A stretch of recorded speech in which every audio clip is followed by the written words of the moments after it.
Welcome to this new episode of Versus. Today we are going to look at the Airbus A310-300 in the old generation from Lufthansa and in the new generation of Iran Air. Now we are going to take a closer look at the details of the aircrafts of the old generation and the new generation to see how the details have changed and what might still be the same. And we're starting by taking a look at the boxes themselves. Now, they have the same size, but that is quite inconsistent from Happy Wings. However, if we're going to take a look at the details of the boxes, the design of the boxes, we will notice some differences. Now, if we start on the left side with the old generation, we have a picture on the front, we have the branding of the airline in Lufthansa in this case. On the right side, the new generation, we have the cutout so we can see the aircraft inside, and we have the branding, as well as the new red design on the lower part of the box. Now let's take a closer look on the back side of the boxes to see how this has changed. Now the information on the old generation and new generation box is the same. The design has slightly changed. Both have a picture of the respective aircraft, but the biggest change actually in the design is just the addition of the branding of the airline on the new generation box to the right. Alright, now let's take a closer look to the aircrafts themselves. And here we are. Now both aircrafts don't have exactly the same livery, down to the fact it's two different airlines. But many of the details on the aircrafts are actually the same, regardless of livery. So that gives us a very good opportunity to compare those two aircrafts, the old generation and the new generation, and see the differences. Now the first major difference is of course the landing gear. Now that's an obvious one. The old generation is simply not as refined as the new generation, and it's very easy to spot right from the get-go. Now the first issue we get from the difference of landing gear is simply a height difference of the aircraft. Although the problem doesn't seem to be as big as on the A319 and 737-700 that I reviewed in the two prior episodes of Versus. If you're interested in watching those, I'll leave the links in the description below. Now if you take a look at the underside of the aircraft, we can once again see the differences of the landing gear, but we can also see how many more details there actually are on the new generation on the underside compared to the old generation.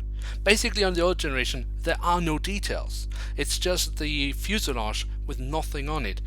On the new generation we have massive improvements on details, much better. Now let's continue with the engines.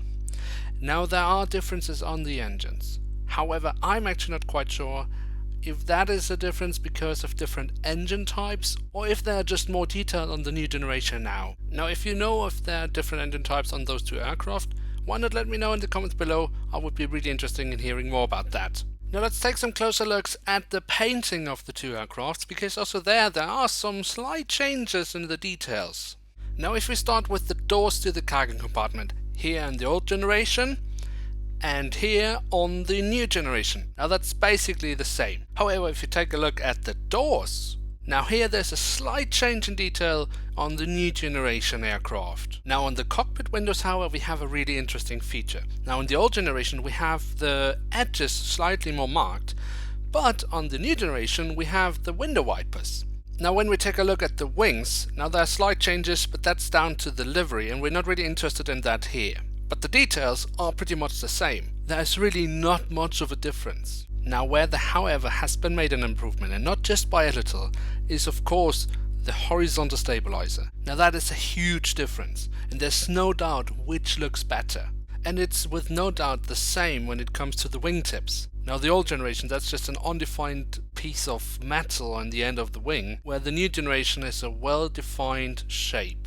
Now the question is not which of those two aircraft actually wins this comparison, because there's no doubt that the new generation wins on pretty much every detail. But the question is, by how much? And is it worth it? Because today you can buy a really good looking old generation aircraft from Happy Wings for just a few euros, compared to a new generation aircraft which can be something between 20, 30, 40 euros. Now is that really worth it? Now sure, if you're a hardcore collector, definitely.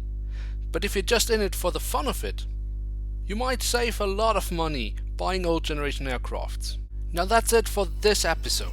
I hope you have enjoyed. If you have, please leave a like, or if you're new around here, why not subscribe? That would be absolutely awesome. Now thank you for watching. I'm checking out. See you soon and bye.